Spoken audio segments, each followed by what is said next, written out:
Devin Okafor was 38 years old, and until that Tuesday afternoon, he was prepared to save his marriage.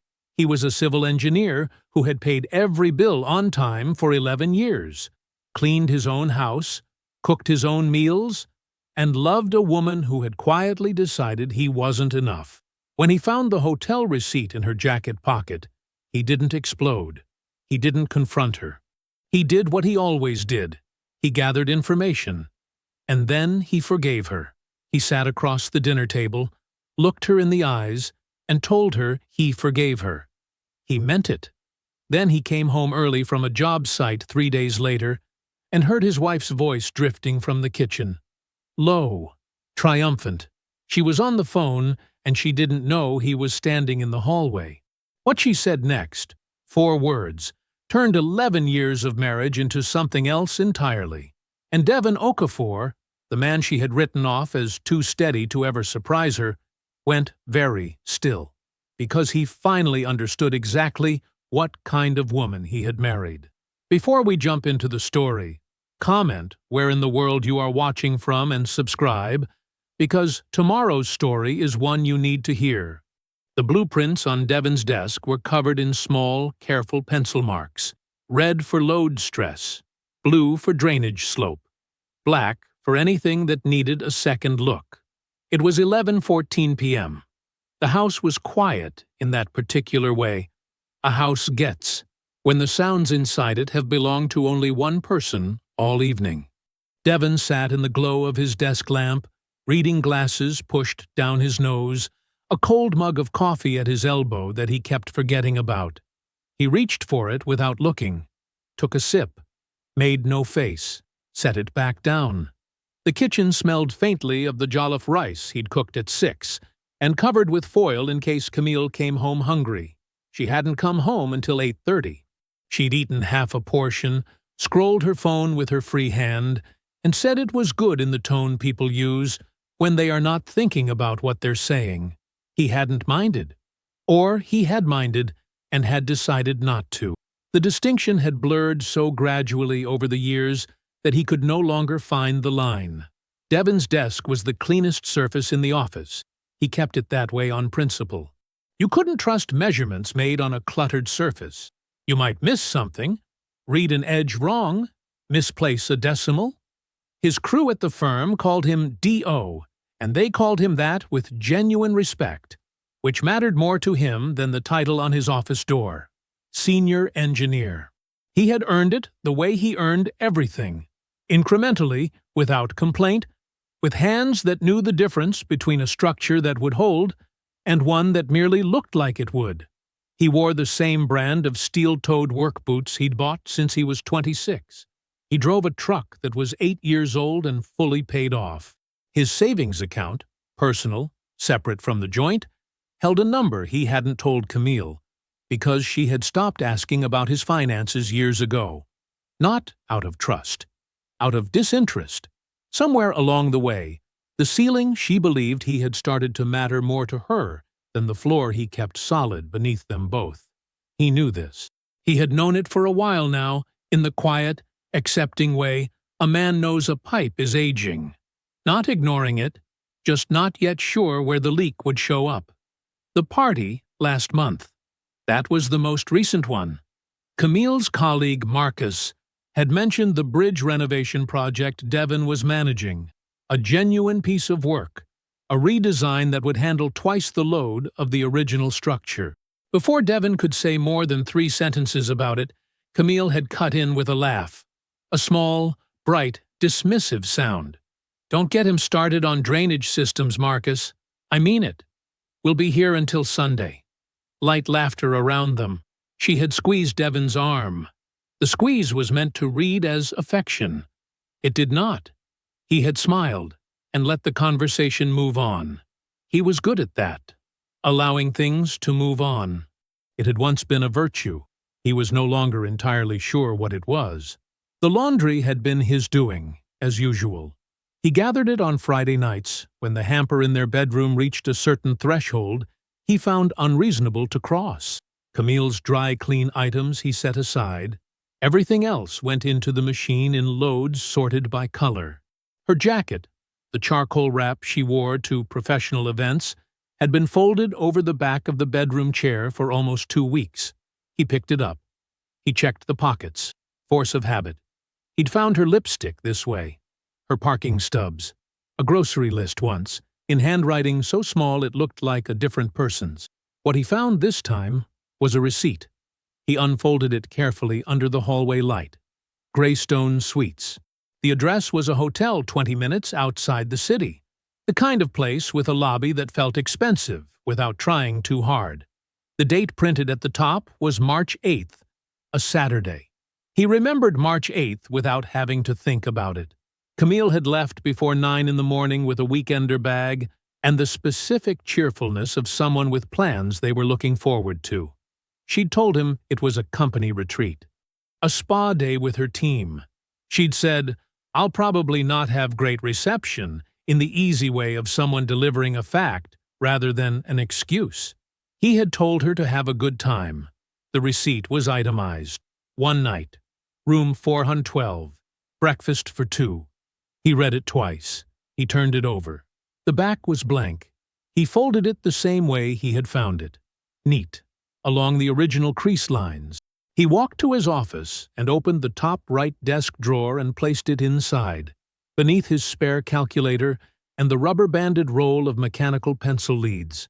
He closed the drawer. He stood there with his hand still resting on it. A man does not act on incomplete information. His father had said that. It was one of the few things the man had said that had aged into something true. He went back to his blueprints. He lasted 12 minutes before he stopped seeing them. He took off his reading glasses. He set them down. He loved her. That was the terrible, simple, still-present fact of the matter. After 11 years, and the dinner parties, and the disinterest and the long silences that had replaced the long conversations, he loved her. He sat with that for a long time in the quiet of a house he had kept. He was at his desk by 6:15. Camille was still asleep. He could hear nothing from the bedroom, which meant she was deep under. She slept heavy when she'd had wine, and she'd had 2 glasses the night before while he sat across from her and talked about nothing in particular. He opened his laptop, pulled up their wireless carrier account. They had been on a shared plan for 9 years, both lines, one login. She had never once looked at the records herself, and he had only checked them before to dispute a billing error back in 2019. The site was slow to load. He waited. When it did, he clicked into the detailed call history for her line and set the date range to 8 months. The list was long. He didn't rush. He scrolled with the same attention he gave to spec sheets, looking for anomalies, patterns, anything that repeated in a way that didn't fit the expected load. It took him 14 minutes to find it. A number. Georgia area code. It appeared so many times that his eyes caught it before his brain did, the way a structural flaw catches the eye of someone trained to see them. He counted the first month alone. 11 calls, most of them placed between 10 in the morning and 2 in the afternoon on weekdays, several on Saturday mornings, 1 on a Sunday, lasting 43 minutes, 8 months of it. He opened a second browser tab, typed the number into a reverse lookup site. It took a moment. Preston Holt, Holt Capital Partners. He knew the name. Of course he did. Camille had mentioned Preston Holt the way you mention a fixture, casually, in passing, as part of the professional landscape. Preston approved the Henderson campaign. Preston's coming to the quarterly dinner. He was the company's primary investor, the man who greenlit budgets and showed up at events in suits that cost more than Devon's truck. Devon stared at the name on the screen for a moment. Then he closed the laptop. He got up, put on his boots, and went to work. His lunch break was at 12:30. He told his site manager he had an errand, got in his truck, and drove 20 minutes outside the city. He knew the route without looking it up. Greystone Suites came into view just past the interstate exit. It was exactly what the receipt had implied, a low-profile property that carried itself with quiet expense. Dark glass facade, landscaped entrance, The kind of place designed for people who needed to be comfortable without being visible. He pulled into the parking lot. He sat there. Engine on. He looked at the entrance, the automatic doors, a man in a gray blazer walking out with a rolling suitcase, a woman at the valet stand checking her phone. He sat for 4 minutes. He did not go inside. There was nothing inside that would tell him more than he already knew, and he did not yet know enough. He put the truck in reverse and drove back to the site. He ate a sandwich at his desk and reviewed pipe tolerance numbers for the rest of the afternoon. He cooked again that evening. Simple. Grilled tilapia, rice, green beans with garlic. Camille arrived at 6:50, dropped her bag by the door, and said the apartment smelled good. He told her to sit down. She pulled out her phone before she was fully in the chair. He brought both plates to the table. He sat. He waited until she set the phone face down, which she did when she sensed something was different. "I've been thinking about us," he said. She looked at him. Not with guilt, not with fear, with the careful attention of someone recalibrating. "I think we should try counseling." He kept his voice even. "Things have felt off between us for a while. I don't want to lose what we have because we didn't try." He watched her face. Right behind the eyes, something moved. Not surprise, exactly. More like relief.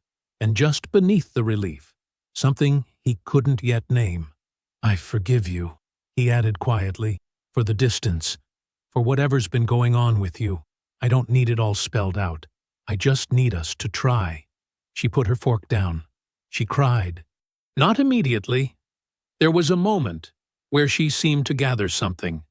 And then the tears came. She pushed back from the table and came around to him and held his face in both her hands. And she said, "I love you," with a conviction that would have devastated him 2 days ago. He put his arms around her. He held her close. He could feel her exhale, deep and relieved, against his shoulder. His face, behind her, was unreadable. She believed she had been forgiven. He had made sure of that. He had offered her absolution for a crime he had not named, and she had accepted it without asking which crime he meant. That told him everything. He lay still beside her in the dark for hours that night. She fell asleep within 20 minutes. Her breathing slowed and steadied. Outside, a car passed. The refrigerator hummed. Devon stared at the ceiling. His mind was already moving. The pipe assessment got pushed. A scheduling conflict with the city inspector. Nothing unusual. Nothing Devon had done wrong. His site manager called him at 10:40 and told him the afternoon slot was canceled, and they'd reschedule for Thursday. Devon said fine, packed his bag, and drove home. He didn't call Camille to say he was coming. He never used to think about that. He lived there. You don't announce yourself in your own home. Her car was in the driveway when he turned onto the block. A white Audi, clean and waxed, sitting in the spot she always took. He pulled in beside it, cut the engine, and reached for his bag in the back seat. Then he heard it, faint, coming through the side window he'd cracked that morning before he left. Her voice. Not the words yet, just the tone. Low, pacing. A rhythm that meant she was deep in a conversation she hadn't planned for anyone to hear. He set his bag back down. He came in through the side door the way he sometimes did when he didn't want to drag sight dust through the front hallway. He turned the handle slowly and stepped inside and set his boots on the mat. The kitchen was 12 feet away. The door between them was open. He heard her clearly. "He forgave me, Preston. He actually forgave me. I told you it would work. I told you if I cried enough, he'd fold." Devon went still. Not the stillness of shock. The stillness of a man who has just heard a sound he already knew was coming. Like the first crack in a structure that was always going to fail. Exactly where the math said it would. "No, I told him nothing. Not about you, not about any of it. He thinks it was some emotional distance thing." "Preston, he doesn't know anything." She was pacing. He could hear her footsteps on the kitchen tile. Short, even, the walk of someone comfortable in her own certainty. A cabinet was open. He could hear her setting something on the counter. The account is already separate. By the time he figures out anything is wrong, we'll be so far ahead of him he won't even know where to start. A pause. She laughed. It was soft, easy. The laugh of a woman who believes the hard part is already behind her. Baby? It worked. Devon stood in the side hallway for 3 full seconds after those words. He did not move. He did not make a sound. He looked at nothing in particular. The coat hooks on the wall, his own jacket hanging from one of them, the light coming in through the narrow window above the mat. Then he stepped back. 1 foot, then the other. Slow, quiet, deliberate. He picked up his boots off the mat and carried them in his hand until he was back outside. He pulled the side door shut behind him without a sound. He walked to his truck. He opened the door, sat down, and placed his boots on the passenger seat. He set both hands on the steering wheel. He did not cry. He did not shake.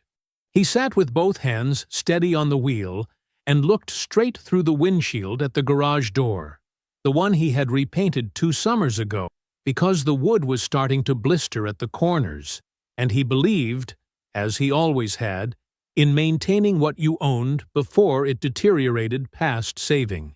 He had applied that same principle to his marriage. He thought about that now. He thought about the hotel receipt, folded in his desk drawer. He thought about the name Preston Holt loading slowly on a reverse lookup screen at 6 in the morning while Camille slept. He thought about the way her face had moved when he said, "I forgive you," that flicker of relief, and the thing beneath it he couldn't name at the time. He could name it now. It was satisfaction, not because she loved him and was glad to keep him. Because she had run a play, and the play had worked, and she had filed it away as a thing successfully done. He had handed her exactly what she needed, and she had taken it, and she had called Preston Holt to say so. "I told you if I cried enough, he'd fold." He sat with that sentence. He let it sit in him without fighting it. 11 minutes passed. He did not check the time. He found out later when he looked at his call log. He simply sat until something settled. Not calm exactly, something beneath calm, something cooler and heavier, and far more durable. He had come home early today because a city inspector canceled a meeting. Camille did not know that. Camille did not know most things about how his days actually ran because she had stopped asking years ago. She had mapped him in her mind and decided the map was complete, and she had been working from it ever since. That was her mistake. He put the truck in reverse. He pulled out of the driveway slowly, without looking back at the house.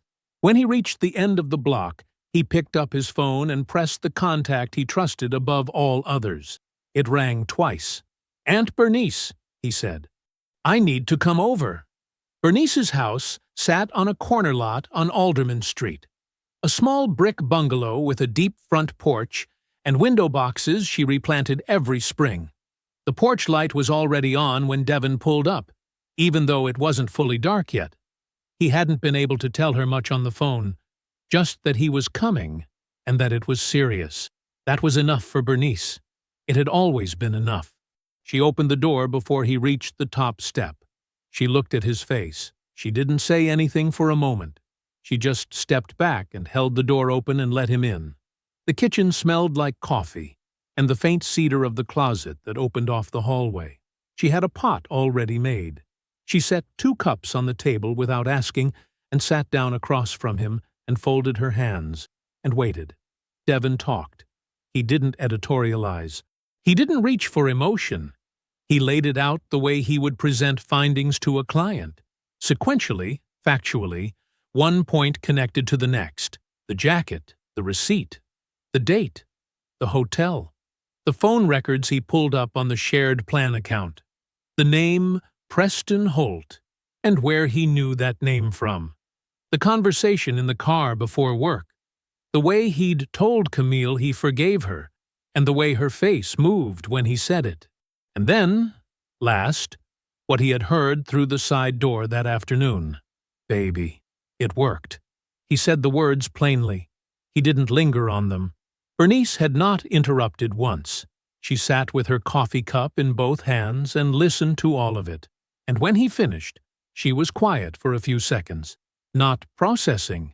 She had been processing as he spoke. She was choosing. She asked one question.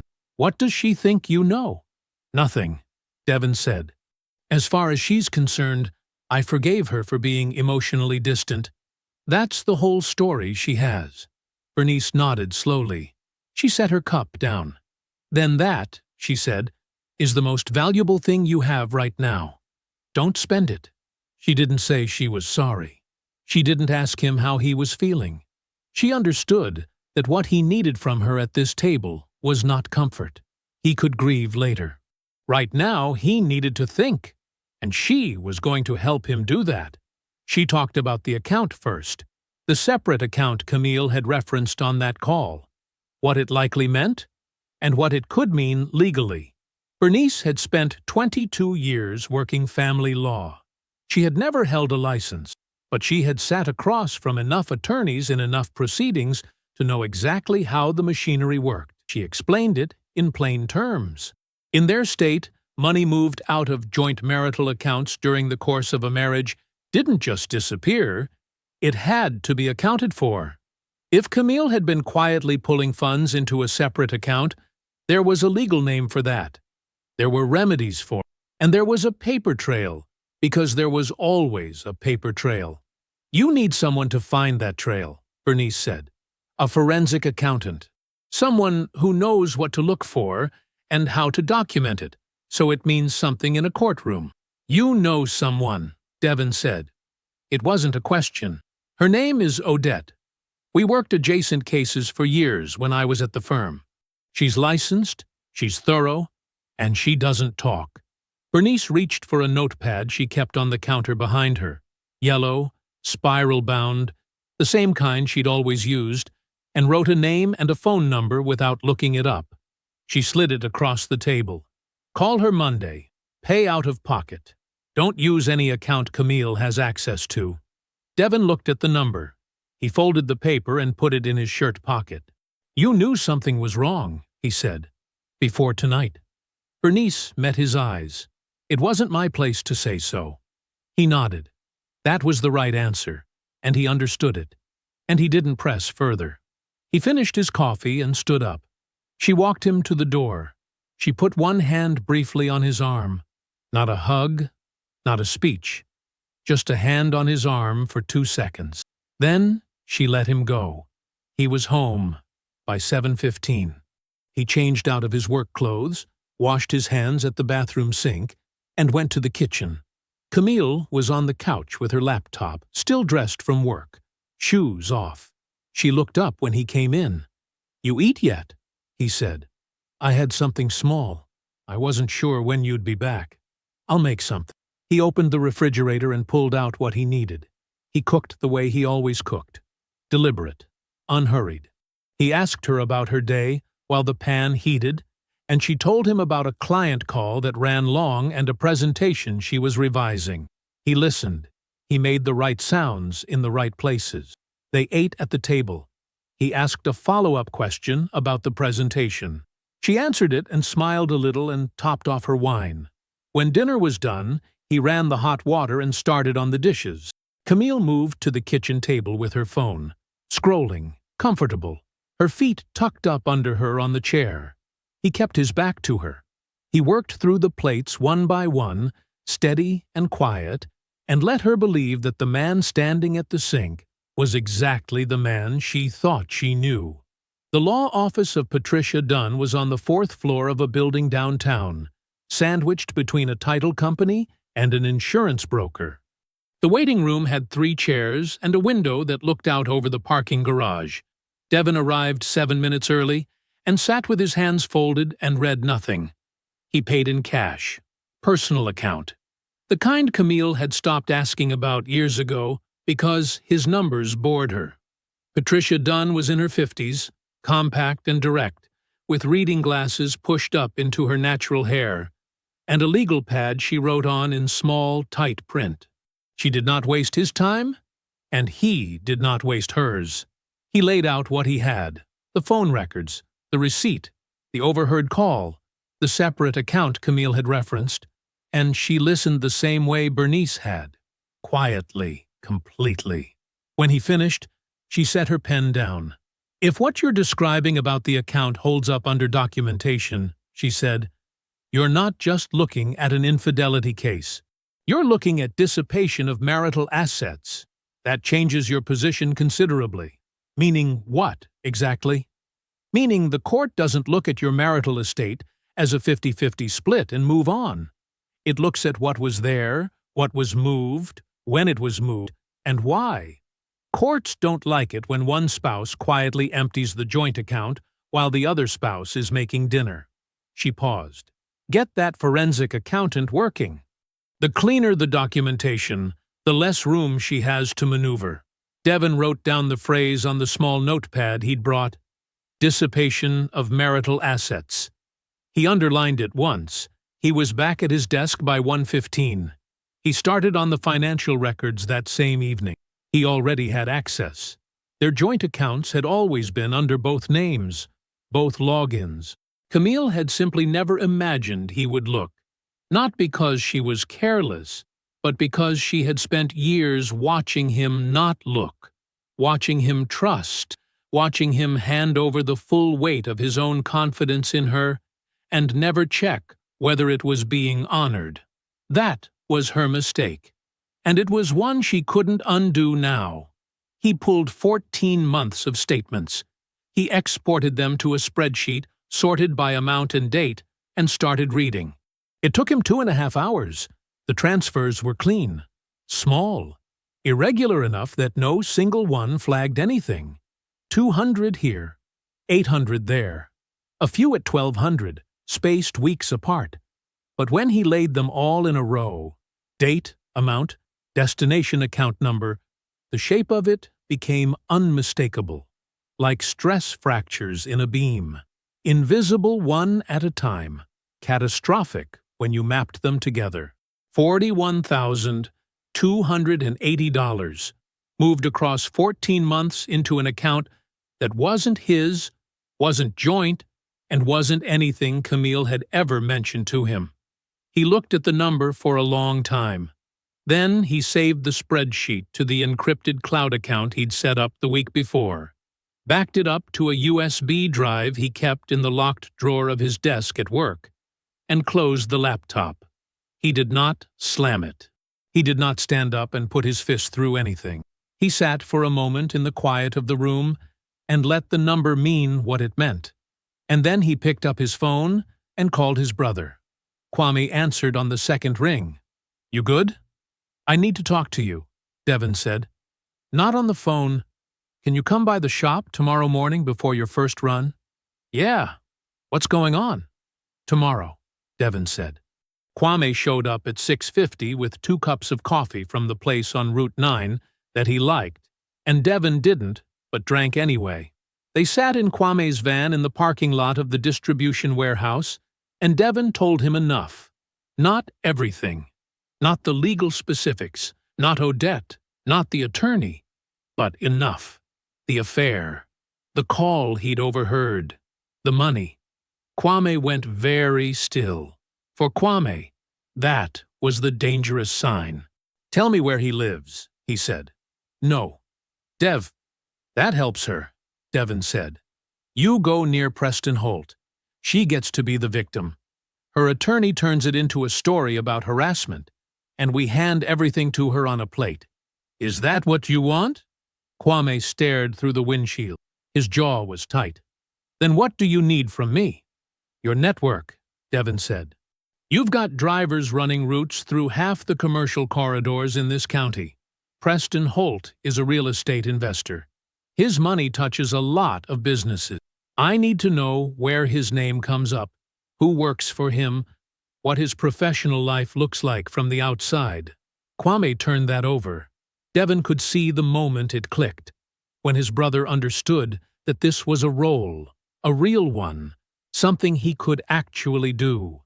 How long do I have? A few weeks. Don't push too hard. Just listen.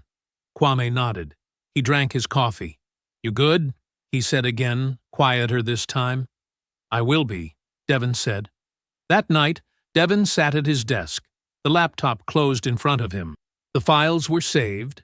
The backup was secured. He had the attorney's number saved under a contact name that meant nothing to anyone but him. He gave himself 30 days, not because he was slow, not because he was afraid, but because a structure built in haste failed in the places you didn't check. He had learned that in his first year of engineering school, and he had never once forgotten it. 30 days to get everything in position. Then he would move. Odette Mensah's temporary office was on the second floor of a shared workspace building, the kind of place where accountants and consultants rented by the week and left no trace when they were done. The furniture was neutral. The carpet was gray. There was a small potted plant on the windowsill that looked like it was surviving more than thriving. Devon liked it immediately. No personality. No memory. The right place to hear hard news. Odette herself was younger than he expected, maybe early 40s, with close-cropped hair and wire-rimmed glasses, and the manner of someone who had delivered difficult information to enough people that she no longer apologized for it in advance. She shook his hand, offered him water, and got directly to business. The report was printed and bound. 14 pages. She slid it across the table to him and kept her own copy open in front of her. I'll walk you through the main findings, she said. Stop me if you have questions. He nodded. She took him through the methodology first, how she'd cross-referenced the account statements he'd provided with transaction records, dates, and destination routing numbers. She confirmed what he already knew. $41,280 moved across 14 months. Small transfers, irregular spacing, a pattern designed to stay below notice. He had known all of that. He had built that spreadsheet himself. Then she turned to page 7. This is where it gets more significant, Odette said. She tapped the page with one finger. The first transfer occurred here, November 14th. She looked up at him. When you gave me Preston Holt's name as a reference point, I asked you to provide the earliest documented contact between your wife and Mr. Holt that you could confirm. You gave me a date in February. February 9th, Devon said. That's the first time his number appears in the phone records. Right. She tapped the page again. November 14th is 3 months before that. The room was quiet. Devon looked at the date on the page.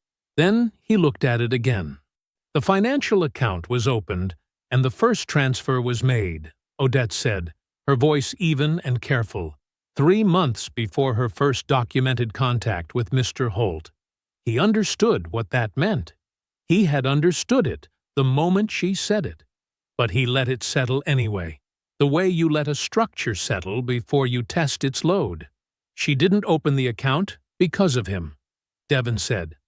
No, Odette said. She opened it before him. He drove home in the kind of quiet that had nothing to do with silence.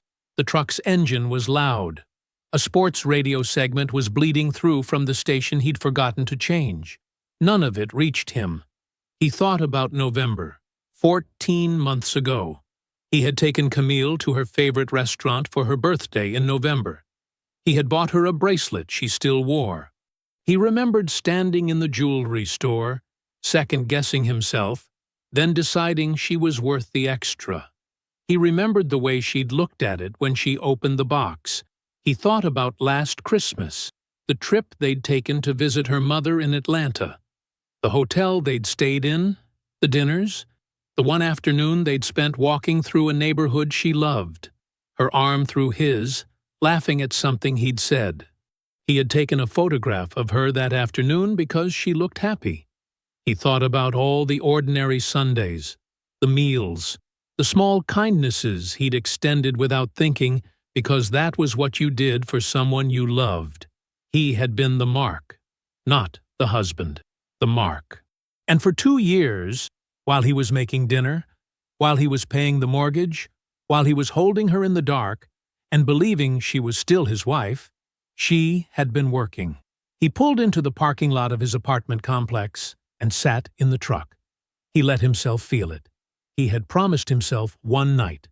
Just the one. He would not perform strength in the dark in his own car with no one watching.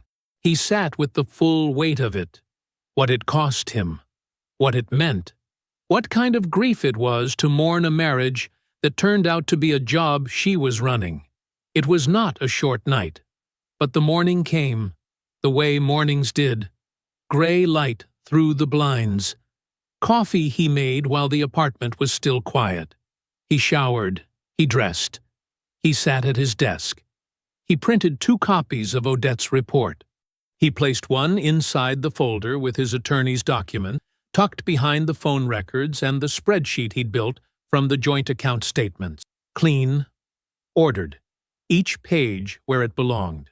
The second copy went into a manila envelope. He sealed it and wrote Bernice's address on the front.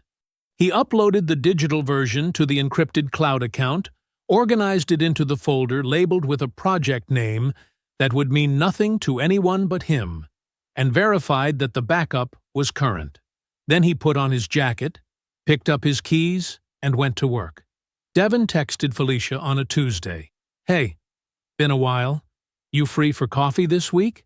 She replied within the hour. "Thursday works. That place on Mercer?" "Perfect," he wrote back. 11 o'clock?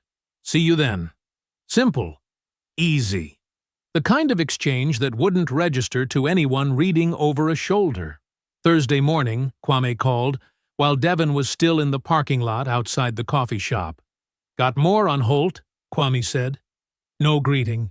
He never bothered with greetings when he had something. "Talk." His wife's name is Diana. Diana Holt, 41. Sits on the board of some arts foundation downtown. Kwame's voice carried the particular flatness he used when he was being careful. "She doesn't know about your wife, or any of the others, from what my guy could tell. And apparently, the prenup they signed has a cheating clause in it." Devin was quiet for a moment. "How solid is that?" "Public record. Bernice can find it. I'm just telling you what I heard." "All right."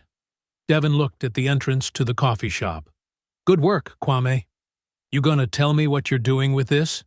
"I'm going to put pressure on a pressure point." A short pause. "You need me for anything else right now?" "Not today." Kwame made a sound that wasn't quite approval and wasn't quite frustration. Then he hung up. Bernice had already found the prenuptial agreement by the time Devin called her from his truck. She'd pulled it from public court records in under 20 minutes, the way she pulled everything, without ceremony, without drama, like she was checking the weather. "Infidelity clause is real," she said. "If Diana Holt can document an affair, Preston loses a significant portion of jointly held asset. We're talking about a man with quite a lot to protect. Can you draft a letter to his office?" "Already started," she said. The letter went out by certified mail the next day. Bernice's drafting was precise. It identified Devin by name and referenced the Okafor marital estate. It stated that a pending legal matter might require Mr. Preston Holt's cooperation with documentation of certain business and personal dealings. It did not accuse. It did not threaten. It simply arrived, formal and official, and exactly vague enough to make a worried man fill in the blanks himself. Preston Holt filled in every blank. 46 hours after the letter landed, Devin was at his desk reviewing drawings when his phone buzzed with an alert from the call recording app he'd installed on the shared home line. He had done his research. In his state, recording calls on a jointly held account was legal. He'd read the statute twice before he set it up. He put in his earbuds and listened. Preston's voice was clipped and too fast. "He sent a letter to my office, Camille. By name. Legal language. Someone helped him draft this." Camille's response came right away. Unbothered. Almost amused. "Preston, calm down." "I am calm. I'm telling you, he knows more than you think he does." A small sound from Camille. Not quite a laugh, but something close to it. Devin doesn't move like that, okay? I know him. He's not built for this kind of move. Then explain the letter. I can't explain it right now, but I'm telling you, whatever it is, it's not what you're afraid of. He would have come to me first. That's what he does. He talks. A pause. Preston said something Devin couldn't fully make out. Camille's voice was smooth and final. I'll handle it. The call ended. Devin took the earbud out. He set his phone on the desk. He stared at the drawing in front of him, a retaining wall section for a drainage project, and said nothing for a long moment. He's not built for this kind of move. He had heard her say it. He had heard the certainty, and he saved the recording to the encrypted folder and went back to work. Felicia was already at the table when he walked into the coffee shop. She had her hands wrapped around a mug, and she looked up at him with a smile that didn't quite settle. She had always been the steadier of the two sisters, less polished than Camille, more genuine for it. She stood to hug him, and he hugged her back, and they sat down and talked about ordinary things for a while. Her job, her commute, a renovation she was doing in her bathroom. He let it breathe. Then, when the easy part was over, he set his coffee down and looked at her. "Felicia," he said, "I need to ask you something, and I need you to be straight with me." Her hands went still around her mug. "How long did you know something was wrong with my marriage?" The hesitation lasted maybe 4 seconds. 4 seconds was enough. "Devin, I'm not asking to put anything on you," he said. His voice was level. "I just need to know." She looked at the table. Then she looked at him. And something in her seemed to release, the way things release when they've been held too long. "About 8 months," she said quietly. "Before you found out. She told me it was over. She said she was going to fix things. I believed her because I wanted to." He nodded. He didn't rush her. "There's something else," Felicia said. She wasn't looking at him now. She was looking at the space past his shoulder, the way people do when they're making themselves say something they've been carrying. "The night before she told you, when she cried and admitted everything." She stopped, swallowed. "She called me first. That same night." "Why?" Felicia's jaw tightened. She wanted to go over what to say. What would work best? A pause. "She knew you. She knew exactly how you'd respond if she came at it a certain way. She practiced the part where she cried." Her voice dropped lower. "She rehearsed it, Devin. She planned which parts to say and which parts to leave out, and what words would make you most likely to just let it go." The coffee shop was full of quiet noise. 2 women laughing at the counter, someone's phone ringing once and going to voicemail. Devin sat with it for a moment. The confirmation of the thing he had already suspected did not make it smaller. It made it precise. There was a difference. "Thank you," he said. "I mean it." Felicia's eyes were wet. She shook her head like she was disagreeing with something no one had said. "I should have called you. I know I should have." "You didn't know the whole picture," he said. "Not absolution exactly, just fact." He paid for both coffees. He told her she might want to be available next week because things were going to come to a head. He didn't say more than that.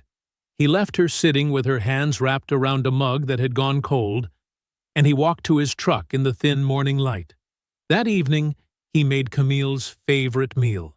Jollof rice, the way she liked it, with the tomatoes cooked down slow and the chicken seasoned the night before. He set the table properly.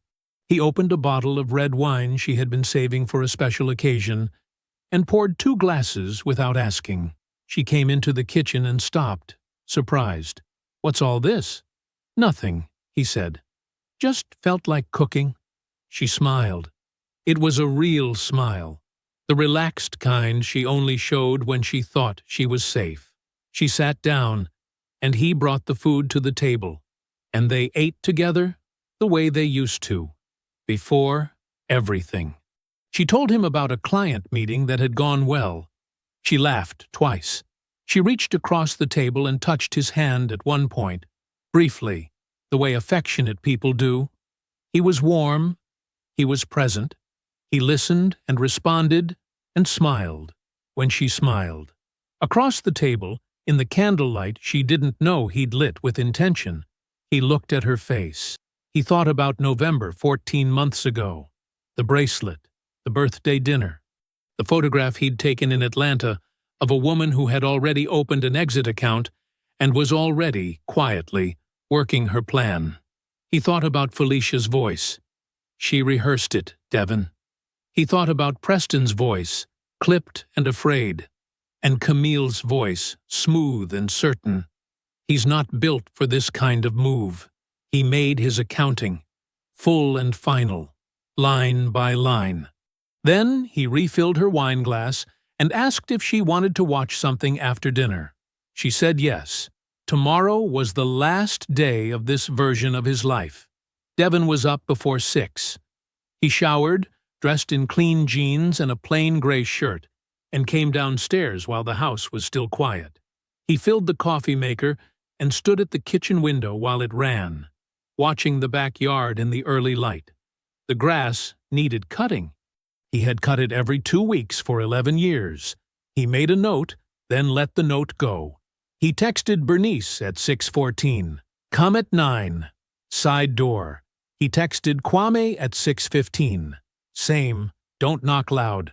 Both of them replied within minutes. He knew they would. He poured 2 cups of coffee and set them on the table. He sat down in his usual chair, the one facing the stairs, and waited. Camille came down at 8:47 in her Saturday clothes, soft leggings, an oversized sweatshirt, her hair pulled back. She was holding her phone, and she almost walked past the kitchen before she registered him sitting there. "You're up early," she said. "Sit down, Camille." Something in his tone stopped her. Not the words.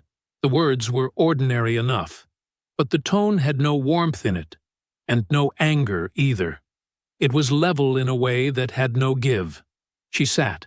She reached for the coffee cup in front of her. "Tell me about the account," he said. She looked up. "What account?" "The one you opened 14 months ago. The one you've been moving money into." Her face did the thing he had watched her face do before. A careful rearrangement, concern layering over calculation. "Devon, I don't know what you're—" "Take your time. But don't tell me you don't know what I'm talking about." She put the cup down. She looked at him the way she looked at clients when she needed them to trust her. "Is this about the savings account? Because that was just— I was putting money aside. For us. In case something happened." $41,000, he said. "In 14 months? In increments small enough to stay under the flag threshold." Her mouth opened slightly. He placed the forensic report on the table between them. She looked at it. He watched the color move out of her face, the way water drains out of a glass, steadily and all at once. "This was prepared by a licensed forensic accountant," he said. "It documents every transfer, every date, every amount. My attorney has had a copy since Tuesday." She was quiet for a moment. Then she reached for something. The tears came, real-looking, the way they always were with her. Her voice went soft. "Devon, I was scared. I know how that looks, but I was scared about the future, and I didn't know how to talk to you about it." "I'm going to keep going," he said. "You can respond when I'm done." He opened the folder in front of him. He laid it out the way he would lay out findings for a city planning board. No heat in it. No theater. The hotel receipt from her jacket pocket. The date. The 2-guest charge. The phone records. Preston Holt's number. Dozens of calls across 8 months, during weekends and work hours, beginning before any of the financial transfers. The forensic timeline. The account opened 3 months before her first documented contact with Preston. The plan that came before the affair. The exit that was being built while she was still coming home to him, eating the food he cooked, sleeping in the bed he made. The certified letter to Preston's office. Her phone call with Preston 46 hours later, the one she didn't know he had recorded. He slid a printed transcript across the table. "He's not built for this kind of move." Her jaw tightened. She pushed the transcript back toward him. "You recorded my phone calls? That's an invasion of—" "Joint account. Shared line," he said. "Legal in this state. I read the statute twice before I set it up." She went still. Then he told her about Felicia. Not dramatically. Just the facts of it. The coffee. The question. The answer. The phone call the night before her rehearsed confession. The practiced tears. The specific calculation of which words would make him most likely to fold. Camille looked at him for the first time without anything managed behind her eyes. What was there instead was something he didn't have a name for. Not guilt. Not remorse. Something closer to the shock of a person who has just discovered that the ground they were standing on was not what they thought it was. "You've been planning this," she said. "Yes." "How long?" "Long enough." She tried one more pivot. Her voice went thin and sharp. "You had people watching me. You went through my finances. You recorded me. You—" "I documented a campaign that was run against me in my own house," he said.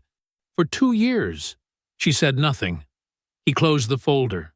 He looked at her across the table in the kitchen where he had cooked 1,000 meals, in the house he had never missed a payment on. "I could have survived you falling out of love with me," he said. "People fall out of love. That's not what this is." He kept his voice even. "You looked me in the face, and you used my love as a tool. You calculated my forgiveness. You rehearsed it. You turned the best thing I had to give you into a mechanism." He paused. "There is no version of this where you walk away with what you plan to keep." He let that settle. "The divorce petition was filed Thursday," he said. "You'll be served Monday morning." He stood up. Bernice and Kwame were in the living room. He had heard them come in through the side door at 9, quiet as he'd asked. He looked at them now and gave one short nod. The three of them walked out together. Behind them, Camille sat alone at the kitchen table. The forensic report lay open in front of her. The coffee he had poured for her had gone cold. The call came on a Thursday. Devon was at his desk reviewing load calculations for a drainage project when his attorney, Marcus Webb, reached him just after 2 in the afternoon. Marcus was a compact, precise man who didn't waste words on the phone. "They want to negotiate," Marcus said. "I know," Devon said. "Their opening position is a 50-50 split of joint assets, no acknowledgement of the transfers. You know what my position is." "I do," Marcus said. "I'll communicate it." He hung up and went back to his calculations. Marcus's response to Camille's legal team was simple and left no room for interpretation. Full accounting of every transferred dollar. Full return of all dissipated marital assets. No offset, no recharacterization, no negotiation on that point. If Camille's representation preferred to contest it, Marcus was prepared to proceed to litigation, at which point the forensic report, the financial timeline, and the documented pattern of transfers would become part of the public record of the case. Her attorney called back in 4 days. She agreed to full terms. Devon didn't feel triumph when Marcus called to tell him. He felt something quieter than that. A settled weight, like a calculation that had finally balanced. What Camille left with was her car, a silver Audi she'd leased 2 years ago on their joint credit, her premarital savings account, and her clothes. The furniture stayed. The house went to market. The proceeds were split according to the terms, which accounted for 11 years of joint mortgage payments that Devon had largely carried. She also left with something no attorney could negotiate away. Their professional circles were not large. Word moved through them the way water moves through a connected system, steadily, finding every available channel. Devon had not told anyone anything directly. He hadn't needed to. The divorce filing was public record. Marcus had made no effort to seal it.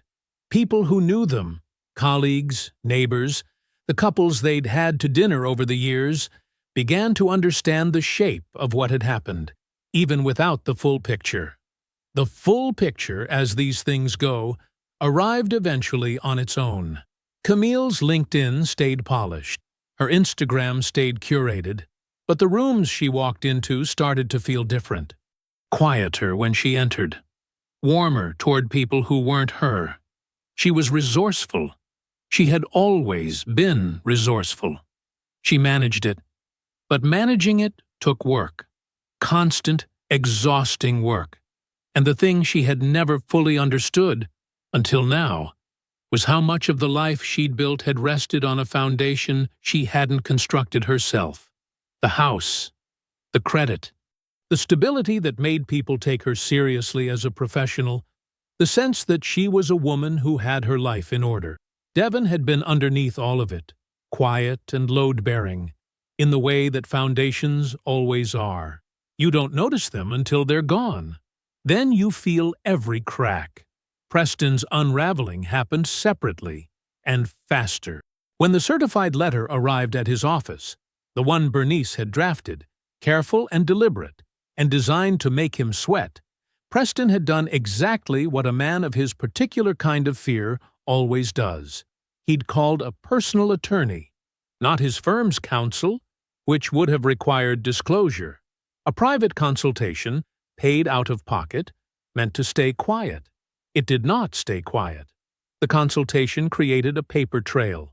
The paper trail touched an assistant. The assistant mentioned it carefully to someone in their orbit. And Diana Holt, who was not as unaware of her husband's habits as Preston had always assumed, had sources of her own that she had been cultivating for longer than Preston knew. She acted on the infidelity clause within 3 weeks of Devon's confrontation. Preston didn't lose everything. Men like Preston rarely do. They have too many structures in place, too many assets held in too many configurations for a single event to level them entirely. But the clause had teeth, and Diana had a very good attorney, and the settlement cost him in ways that would take years to fully calculate. His position at the real estate company shifted. The social invitations thinned. The version of himself that he had carefully maintained, charming, untouchable, a man whose private life was just that, developed a fracture that did not close. Camille discovered the full scope of Preston's situation through professional channels, the way she discovered most things. By then, the ladder she had built toward him had already been removed from the wall. There was no destination to climb toward. There was only the life she was in, smaller and harder than the one she had planned, requiring more from her every day just to hold its shape. Felicia called twice during those weeks. Devon saw her name on the screen both times. He sat with the phone in his hand and let it ring out. There was nothing hostile. He simply had nothing left to give in that direction right now. And he had learned, at cost, to stop extending himself into spaces that asked more than they returned. He wished her well. In his own quiet way, he meant it, but he didn't answer.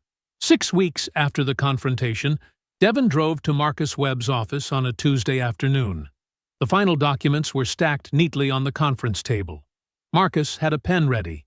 Devon sat down, read each page the way he read every document, carefully, completely, without skipping, and signed where indicated. He shook Marcus's hand. Marcus told him it had been a privilege to work a case built this clean. Devon thanked him, picked up his copy of the documents, and walked out into the afternoon. The sun was low. The air had the cool edge that came with the changing season. He stood on the sidewalk for a moment, his folder tucked under his arm, and felt the specific, undecorated weight of a thing that was finished. He walked to his truck. He had a site visit in the morning, and a call with Odette in the afternoon about business structure questions she had offered to help him think through. He put the documents on the passenger seat, started the engine, and pulled into traffic. He was not in a rush. The farmers' market ran along a 2-block stretch of Main Street every Saturday from 8 until noon. Devon had started going 3 months after he moved into the apartment, mostly because it was close and the produce was better than the grocery store, and it gave him somewhere to be on a Saturday morning that wasn't his couch. He was standing at a table of heirloom tomatoes, turning one over in his hand when she spoke. "That's Okafor structural on your jacket." He looked up. She was around his age, natural hair pulled back, wearing a light jacket over a worn chambray shirt. She was holding a paper coffee cup in one hand and looking at the small logo embroidered on his chest, the one Bernice had insisted on when they ordered his work gear. "It is," he said. "You did the foundation assessment on the Millbrook Avenue corridor project 2 years ago, before the repaving." He nodded slowly. "That was us. Well, that was me and one subcontractor. We were smaller then. I'm an architect," she said. "I was on the design side of that project. We used your load calculations in the final spec." She extended her hand. "Petra Vasquez. Devin Okafor." She smiled. "I know. It's your jacket." They stood at the edge of the tomato table for 20 minutes, talking about the Millbrook corridor, about the soil compression issues that had complicated the foundation work, about a building she was currently designing that had a load-bearing wall problem she hadn't fully solved yet. He asked questions. She answered them precisely, without hedging, and then turned the questions back on him with the easy confidence of someone who was used to thinking on her feet. She didn't perform expertise. She just had it. When her phone buzzed, and she glanced at it, he saw the slight shift in her expression. Something to attend to. Somewhere to be. "I should go," she said. "But this was genuinely useful. I've been stuck on that wall for a week." "Write it down before the solution disappears," he said. "The ones that come in conversation always feel more solid than they are." She laughed. It was a real laugh, unguarded. Nothing at stake in it. "That's depressingly accurate," she said. She pulled a card from her jacket pocket and handed it to him. "In case you work with architects." He took it. "I do now," he said. She smiled again and walked off into the crowd. He drove home with the card on the passenger seat and caught himself smiling somewhere on the bridge over Miller Creek. It surprised him. Not the smile itself, but how uncomplicated it was. No weight to it. Just a thing that happened. He didn't call for 2 weeks. Not because he was playing a game. Because 2 weeks felt honest. Enough time to be sure he wasn't just reaching for something warm out of habit. When he called, she picked up on the third ring and sounded like she'd been in the middle of something. He said he was calling because he owed her a better answer on the load-bearing wall problem. She laughed and said she'd already solved it. He said, "Dinner then, Friday." She said yes. Before he let her go, he said one more thing. He told her he wasn't in a rush about anything, and he wasn't interested in pretending to be something he wasn't figuring out. He said it plainly, the way he said most things. She was quiet for a beat. Then she said she appreciated that more than he knew. Dinner was at a small Italian place he'd been to once before, quiet enough to talk. It lasted 3 hours without either of them noticing the time go. He watched things, not with suspicion, with attention. The kind he had learned, at real cost, to treat as a skill rather than a flaw.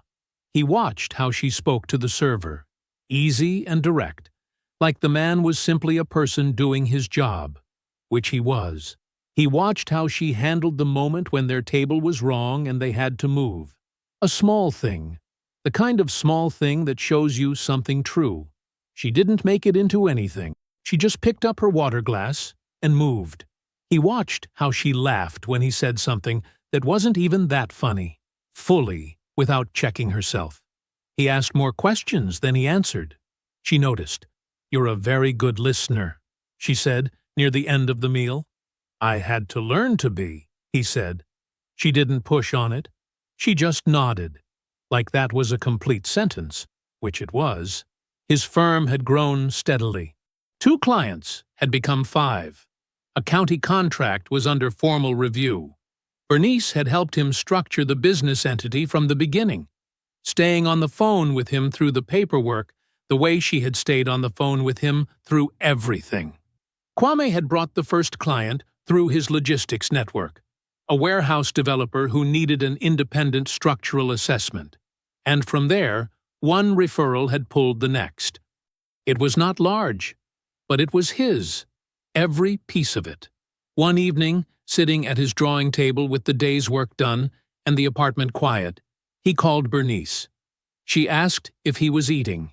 He told her about Petra, the farmer's market, the dinner, the way he was approaching it, eyes open, no rushing, paying attention to what was actually there instead of what he hoped was there.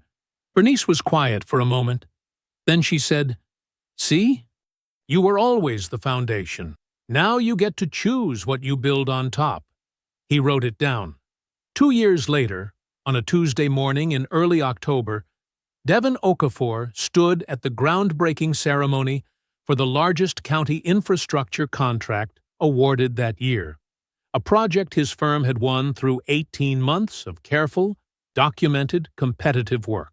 He was in his work boots. He was holding a blueprint. A photographer from the local business section was in front of him, and Devin was not smiling for the camera. He was smiling because he had glanced back over his shoulder a moment before the shutter clicked, and Petra was there, standing just off to the side, coffee in hand. Not because she needed to be anywhere near a groundbreaking on a Tuesday morning, but because she had wanted to be. She caught him looking and raised her cup slightly. That was all. Camille was in a different city by then. She had rebuilt the way she always did, efficiently, resourcefully, with careful attention to how things appeared. She had a new position, a new apartment, a life that required constant tending but held its shape. She was at her kitchen table on a Wednesday morning when she saw the article. Business section, local paper from back home, forwarded through an alert she had never turned off. The photograph was small. Devin stood in his work boots, holding a blueprint, squinting slightly into the morning sun. He was smiling, not at the camera, at something just past it. Camille looked at the photograph for a long time. She said nothing. There was nothing to say. He did not know she saw it. He was already at the next site. I hope you enjoyed that one. Be sure to like the video and subscribe so you don't miss the next story. I've picked out 2 more for you that I think you'll really like.